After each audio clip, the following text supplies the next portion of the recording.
best? How do you look at the whole GOAT conversation? Because I view it differently, right? Because LeBron got the numbers. Mm-hmm. You got MJ who had this innate way of just hitting 50 whenever he wanted and was crazy with it and winning championships, undefeated in finals. And then you had Kobe who mimicked MJ. All right, welcome back to another After Dark, everyone. Hope y'all are having a good night. Hope you guys had a good day. I wanted to check out this video with you guys. It's a podcast. It's from, the Draymond Green show, but apparently with Baron Davis now. I don't know if they have a separate channel or what this is quite yet, but that's what the channel is called, and it's called NBA GOAT. Michael Jordan or LeBron James. Dre, Baron, and Penny Hardaway is on this. Debate Bulls legend versus Lakers star. Not much of an intro needed here as far as I just want to see what they have to say about this all. Plus, I'm a huge fan of Penny Hardaway, and I got a lot of respect for Baron Davis. Draymond, not so much, but whatever. He'll be here for this. But mainly Penny Hardaway is a draw here. I want to see what his take is because he played against MJ, obviously, but he also played against Kobe. And in fact, there was kind of some bad blood between him and Kobe because of, Shaq was originally Penny's teammate and part of their 1-2 punch, and then ended up being Kobe's buddy and whatever you want to call it, and they won 3 championships together. So I know Penny will always feel a certain way about it, but he's also a great gauge of these players' greatness. So I'm curious what he has to say about LeBron James. I'm pretty sure I know what he's going to say about MJ, and it's going to be just giving MJ his much deserved flowers, because we all know how it went down. But anyways, as I always do, I'm going to link the original video down below in the description for you guys to check out. If you guys end up liking this podcast, then the link is right there. You can see the Draymond Green show with Baron Davis. Everybody else, please leave this video a like. It helps the videos out a ton. And without further ado, let's get into this.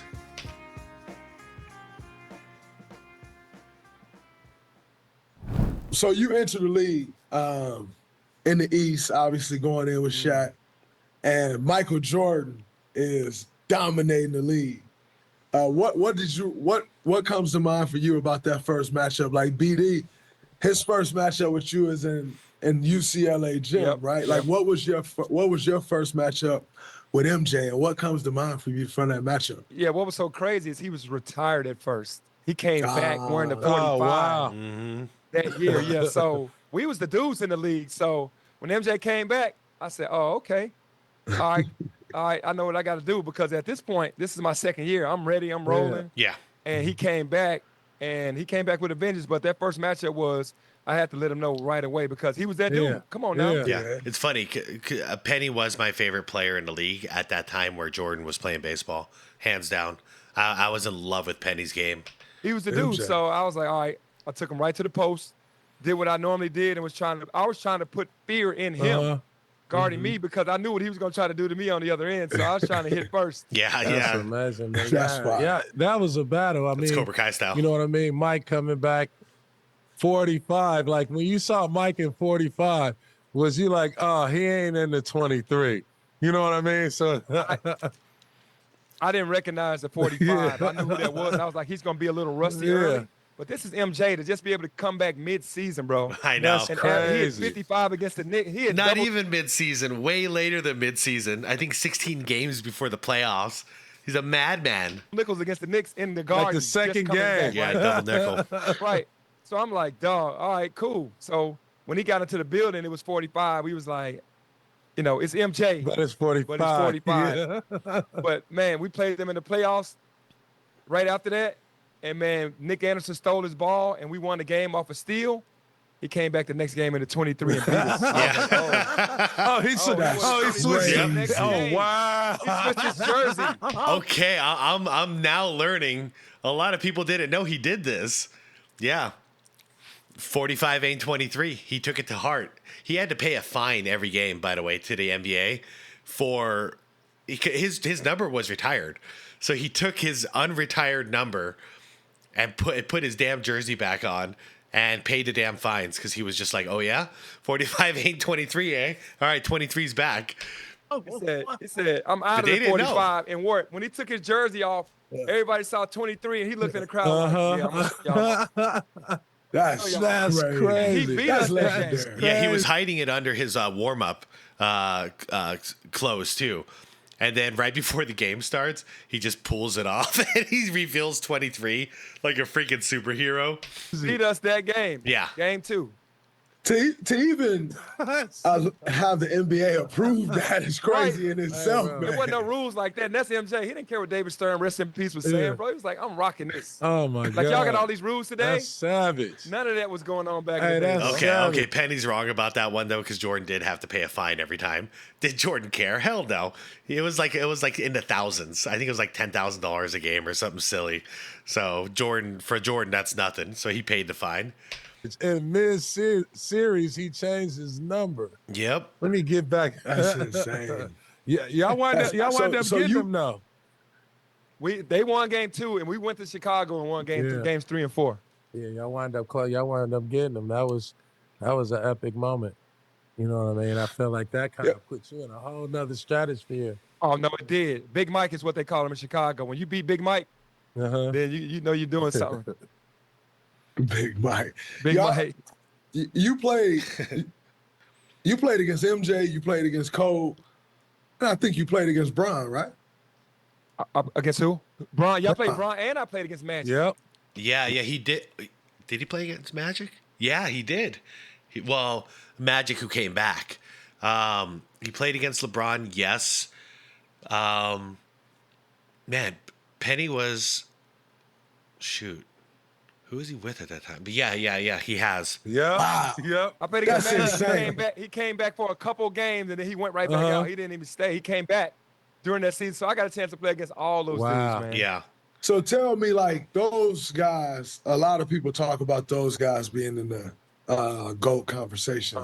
How do you look at that? Like, what do you, if you say, this guy's the best or that guy's the best, how do you look at the whole GOAT conversation? Because I view it differently, right? Because LeBron got the numbers.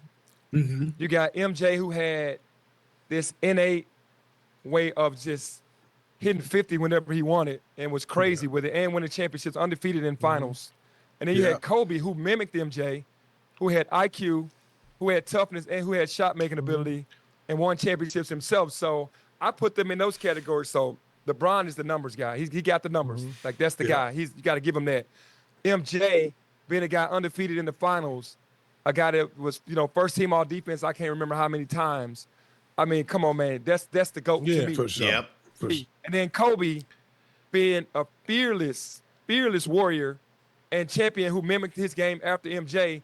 It's like you gotta have all of them 1A, but in their own different ways. To me, and I'm not. I like it because it just shows what an NBA player actually cares about, and it's not numbers.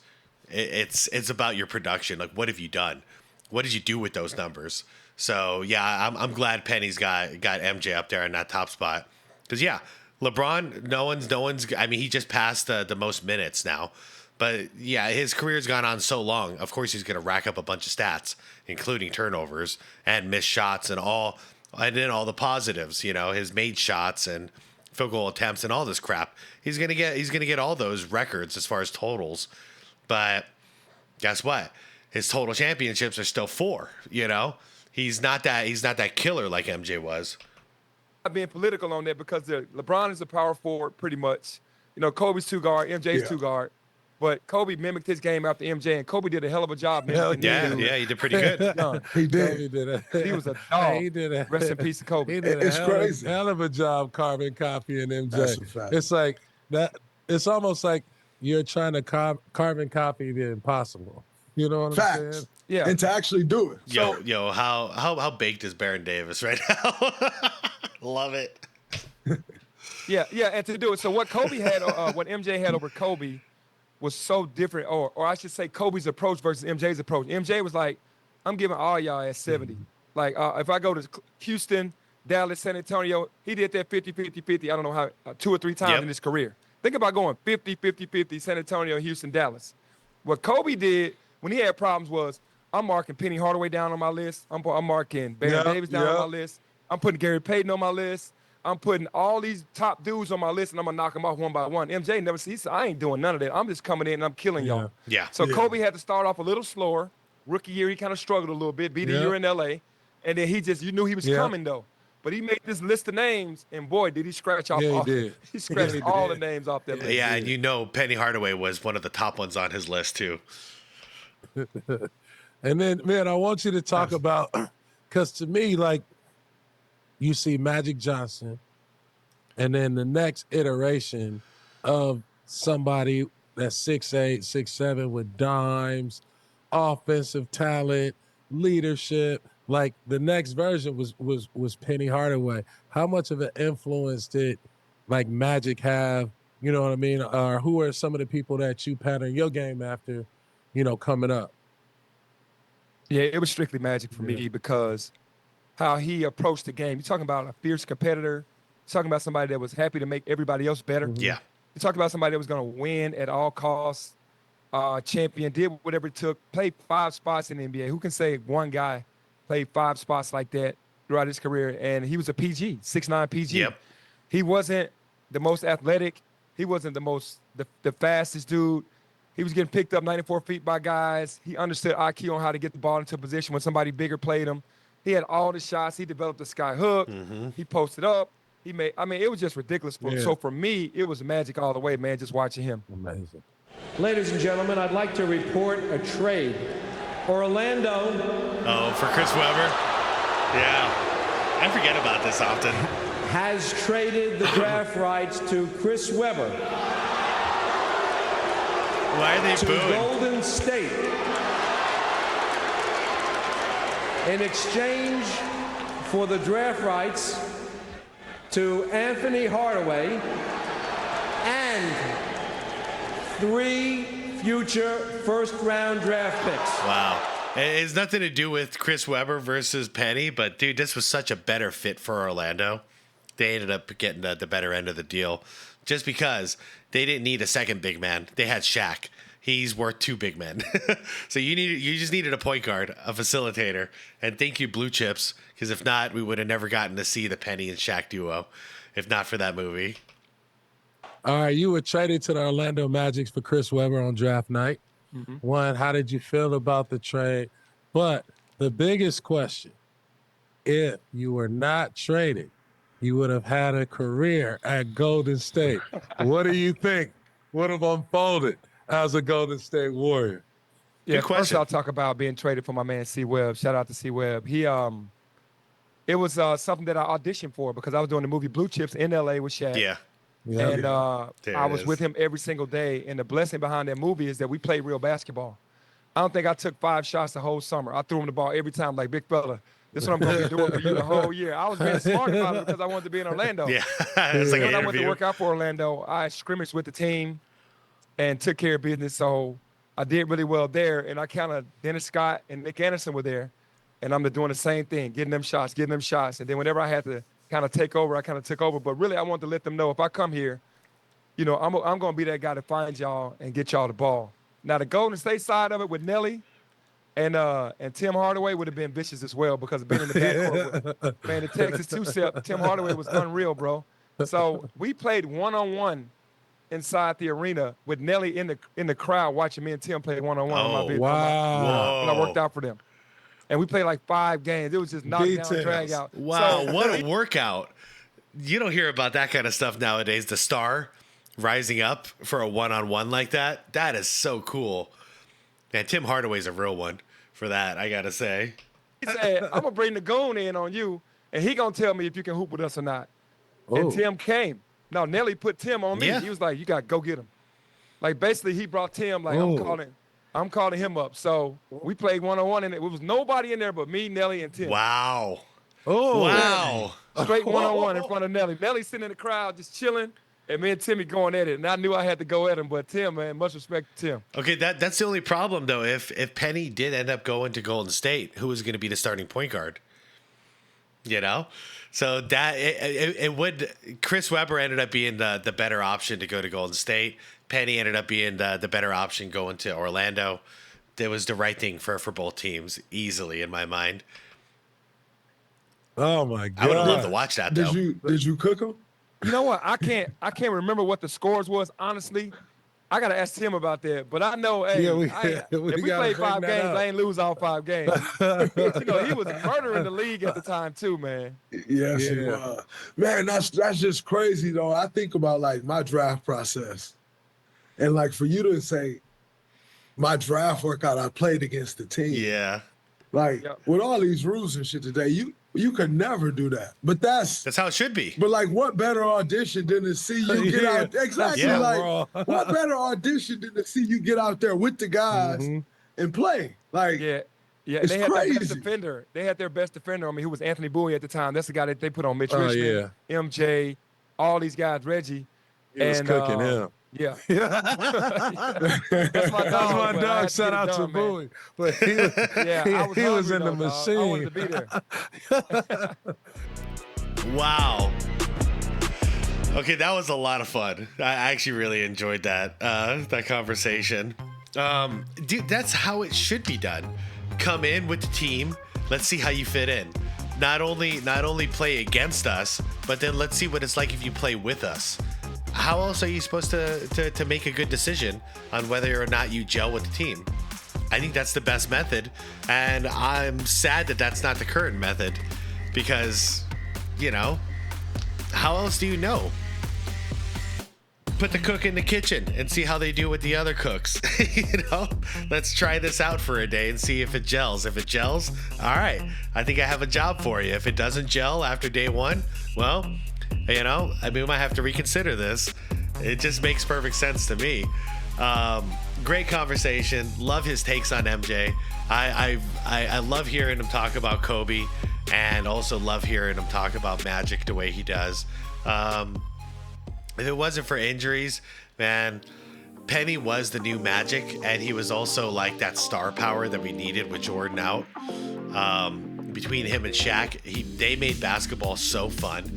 Even though silently Hakeem Olajuwon was taking over the league, it was just fantastic. It was still it's crazy to think that during a time where Michael Jordan left during his prime, basketball was still very healthy. The 90s were strong, and this is right there in the mid 90s, between 93 and 95 during that time. And yeah, between like Penny Hardaway, Grant Hill, Hakeem hitting his prime, David Robinson still intact, Karl Malone and John Stockton still doing their thing, and Barkley dominating as well. This was a great time for basketball, with or without MJ. And y'all know how I feel about MJ. That's my guy. But yeah, Penny made it exciting. If it wasn't for injuries, I always want to know how high that ceiling was for Penny, because before he could even hit what would have been his prime, he fell down with injuries, and it was never quite the same. But anyway, shout out to Penny. He'll always be like top 10 favorite players of mine, easily. I'm always going to be a fan of his game and for what he did for basketball. Great man, and for what he's still doing for basketball on the coaching end. Great dude. Anyways, with that, I'm gonna head out. Let me know what you guys thought about his comments. LeBron being the stats guy and MJ being the real GOAT. I liked it. I'll see you all in the comments. We'll have a conversation about it as always, and I'll see you tomorrow for the next one. Everybody, thank you very much for watching. Please leave the video a like if you haven't done it yet. It helps out a lot. And subscribe to the channel if you want more content like this. Everybody have a wonderful, peaceful night. I'll see you all tomorrow morning. And yeah, I appreciate you all. All right. Bye for now.